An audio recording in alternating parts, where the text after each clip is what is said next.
That intro track was created using only this on Synth duties, and as usual I'm a little late with my demo of Cherry Audio's newest release, but I thought I'd finish this video because I'm really pleased with the track and it's an excuse to play it. So thanks for watching, because I imagine you might have seen a few demos of this already. But in case you haven't, Cherry Audio have recreated the Korg Trident, which is a bit of an overlooked synth from the early 80s. It was a good idea and it does sound great. Having a single keyboard capable of playing 3 different instruments simultaneously was a great idea. Just a single flight case to load into the van and less to fall off stage. And it really was 3 instruments in one. It had an 8-voice dual VCO polysynth, a divide down strings section, so you got a string synth in there as well, lush ensemble, and a divide down brass section. And you could layer them or split them for huge sound and amazing flexibility for a single keyboard. But if you look for images of people using it, they are few and far between. It's hard to find it in photos of vintage studios, and I should know, I've spent ages looking just for this video. But if you ever see one in real life, they're a big, old, beautiful bit of kit and sound wonderful. But at the time they were considered a bit too pricey for a string instrument and not programmable enough to be a true flagship synth. And although it wasn't pricing itself out the market, there was stiff competition from the Prophet 5, the OBXA, and the Jupiter 8, of course. And the Prophet 5, for example, had In the Air Tonight, and Nick Rhodes of Duran Duran famously used the Jupiter 8 over everything, but there's no iconic use of the Trident. I do know Rick Wakeman used it, but can you name a specific track? It never had that big hit. There was no definitive use of it. It was just, if you can say just, it was just a studio workhorse, not an iconic object of desire. And then on top of that, within a year, in 1981, Korg launched the Polysynth, which overshadowed the Trident because it was cheaper and smaller. It hit that sweet spot of price, portability and sound. And of course, Korg put more marketing behind it. And add to that the typical Korg battery leakage issues and the cost of repairs when analog synths were yesterday's news. They've become something of a rarity. So it's great to see Cherry Audio bring this out. Anyway, let's take a look at it. So here it is running in Ableton. It's got all the usual things that you get with the Cherry Audio synth. So you've got the oversampling quality there. You can set up MIDI control. Everything that you'd expect from a Cherry Audio synth. Keyboard, focus. So if you've got any other Cherry Audio synth, you'll know where you are with this. Along the top then we've got the 3 synth engines, as it were, the synthesizer on the left, the brass in the middle, and the strings on the right. And all the buttons and knobs underneath them work with that particular instrument. So the orange switches, for example, turn them on and off. We've got the volume next to that for each of them as well. And all these knobs, as I say, and buttons are to do with each of the particular synthesizer engines above them. That's all pretty clear and straightforward. Then if we come down to the bottom left, we've got the selection of the keyboard, got motion, and this gives us the step sequencer and the arpeggiator, and also we've got presets here for the splits. You can change them if you like. You can add crossfades between them, so the volume gradually decreases as it gets to the edge, which is a nice little touch. And then finally, the effects. So we've got 17 different effects we can select from, and we can create an effects chain, and we can save the effects chains. Oh, that's a noisy one. Let's turn that one off. So there's tons of effects in here, which is really helpful because it is quite a limited synth engine. So going back to the synth itself, let's just turn these off actually. Turn all the effects off down here on the left. And though I say it's quite limited, the synthesizer bit itself is a bit like, I don't know, it's a 2-oscillator synth, so it's a bit like a Prophet 5 or a Jupiter 8 or an Oberheim or a Pro 1, stuff like that. But we don't have as many modulation options on it. We don't have cross mod, for example. So it's a pretty basic synth, but it does have a couple of nice little tricks up its sleeve. If we just go to new, this is how you get a new patch. I keep on trying to hit the LEDs rather than the buttons to turn them on and off. Anyway, so let's turn the volume of VCO2 down. VCO1, we've got a sawtooth, got a pulse. And the pulse width modulation, which is what this PWM speed's for. So you've effectively got two LFOs. We've got the PWM speed and we've got the frequency of the LFO over here on the left-hand side. That's a pretty comprehensive LFO as well. And the LFO can be used to modulate the VCO, VCF, just turn that down, and the level. We're coming back to the VCO volume, so I've only got one on at the minute. We can do this, which is pretty cool. I can't think of another synth where you can split the pan on the two VCOs. So you can instantly get really cool, wide-sounding, interesting things. And they're all playing through this filter, and the filter has got a low pass, high pass, band pass, and notch modes, so...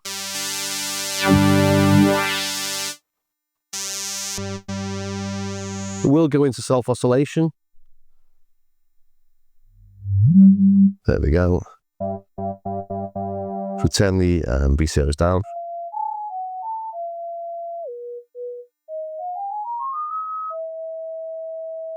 What's interesting is that it really does sound like an old synth here. It doesn't sound like it's doing it perfectly. It does remind me of my Polysynth from that perspective. It's not quite there, is it? It's quite charming. But yeah, it's got a band pass and a notch there as well.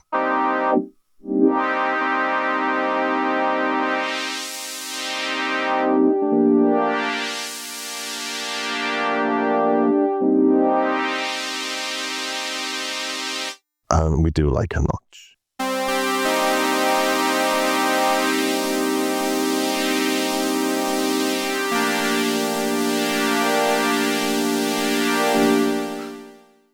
Two envelope generators, one for the filter, one for the amplitude.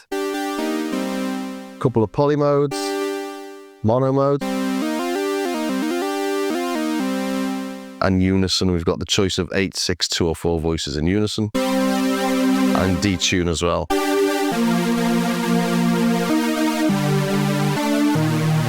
Oh, and I should mention the filter is modelled after the SSI 2240, is it? Anyway, one of those old filters that everyone likes. And finally on the synth pod, we've got this little auto damp feature. That's not to do with the brass. You can see it's in a slightly different colour. And this is quite cool. If I just turn the release up a bit more, so. As you'd expect, one release hangs over to the next, but if we put auto damp on, that acts a bit like a mono synth there, doesn't it? But you could do it with chords.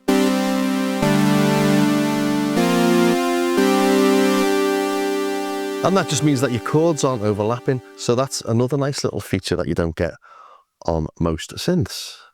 Moving over to the brass then, this is nowhere near as complex as the synthesizer.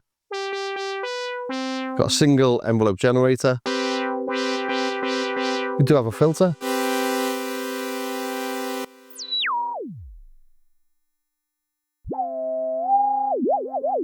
So we can do synthy things with this as well. You don't have to be stuck doing. There is a brass patch in here. Let's just load this, so we go to the brass. There we go. It's using more than just the brass. Let's turn that off.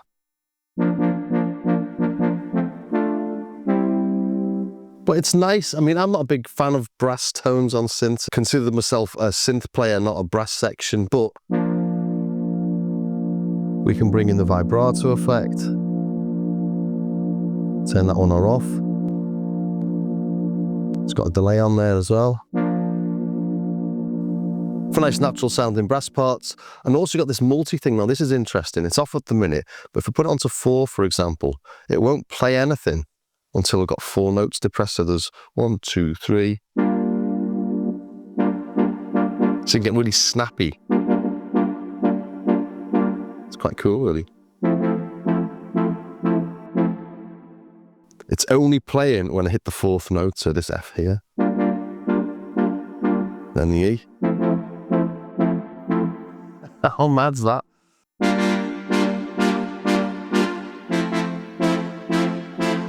So if you're a sloppy key player, it helps, but it's really a performance tool so that you can play a long, slow synthesizer, for example. But it won't play the brass part until... Neat little effect. And then over to the strings. So there's your strings, and again we've got the choice of octaves.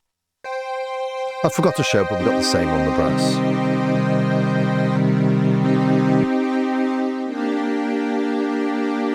We've got a vibrato on there and an ensemble, and this bowing effect, this is weird. So we've got the level of that effect. Turn it off. It's a bit like a filter, like with an envelope on it or something. Oh, let's turn it on. It's like a quick filter at the start. Opening and closing. And the final tone depends on the tone setting.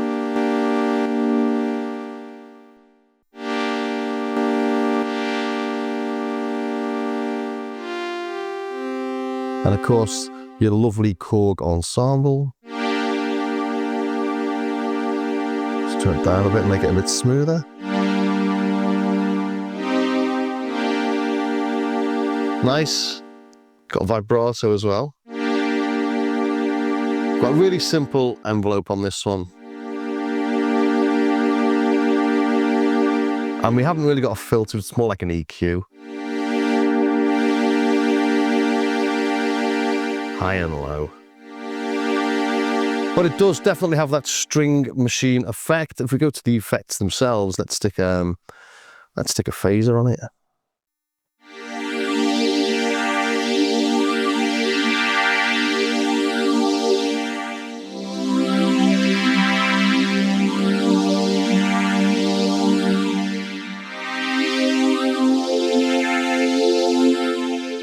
Yep, that's got the right feel, hasn't it? Let's stick a galactic reverb on. See how massive this is.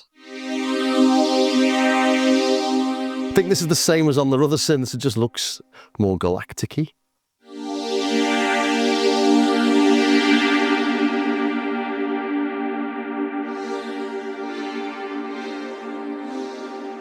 That is nice, that, isn't it?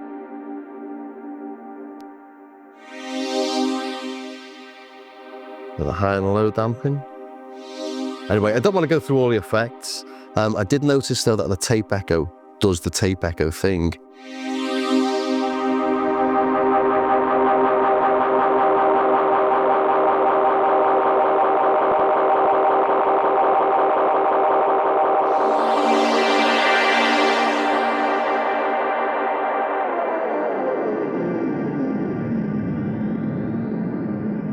So these aren't just afterthoughts, these effects, they are nice effects. But on the intro track, I didn't actually use them because I was doing something else when I loaded this in. And I'm so used to using my Eventide black hole and the shimmer on there to get a certain effect. I didn't use these, I should have explored them a bit more though. And just to show you what I did on that track, I've got basically, it looks like we've got loads of different tracks here, but a lot of them are the same. So the Trident is on the main arpeggio, then it's on a slower arpeggio. It's the same thing, but playing like a third of the speed or something. I just had slightly different settings on it, and I quite like to just put things on different tracks actually. So this high pass one, for example, it's on a high pass here, but I've also put another little high pass on there. So just mixing tricks really, but essentially just making things smoother and changing the volume. In fact, if I show you the automation on this, there's a fair amount going on. So sometimes it's just easier just to set up a separate track with the same thing happening, but with different settings. What else have we got? The big lead.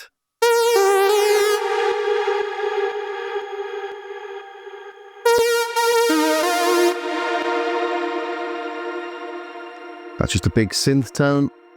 2 sawtooths. Strings is a weird one actually. This is nice.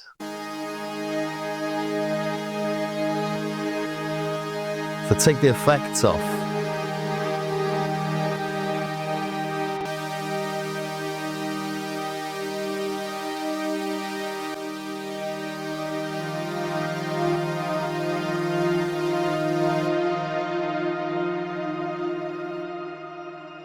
doing slightly clever things with the effects there. I've got a bit of an LFO on them and stuff, pumping them, but all quite simple. Then a little respace under that. And this respace has been sidechained by that Korg chase bass. But again, in the intro, if we just play this one, this has just got an LFO tool on it to give it that movement. So the only sort of instrument on this that isn't the Trident is a piano from Arturia. It's that.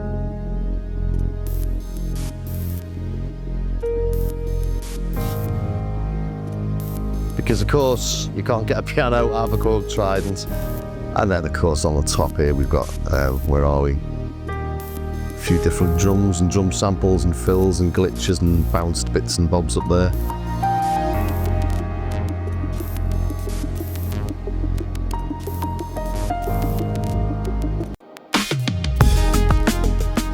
So all this you're hearing here, all Trident plus a couple of Eventide effects, which I could probably have done without actually, but maybe not because I was putting them through the bus and then I'm using them to modulate other things. So it's not a reflection on the quality of the effects on the Trident, it's just the way I've been using them. We're going to the bus on this. I'm using the LFO tool again on the reverbs.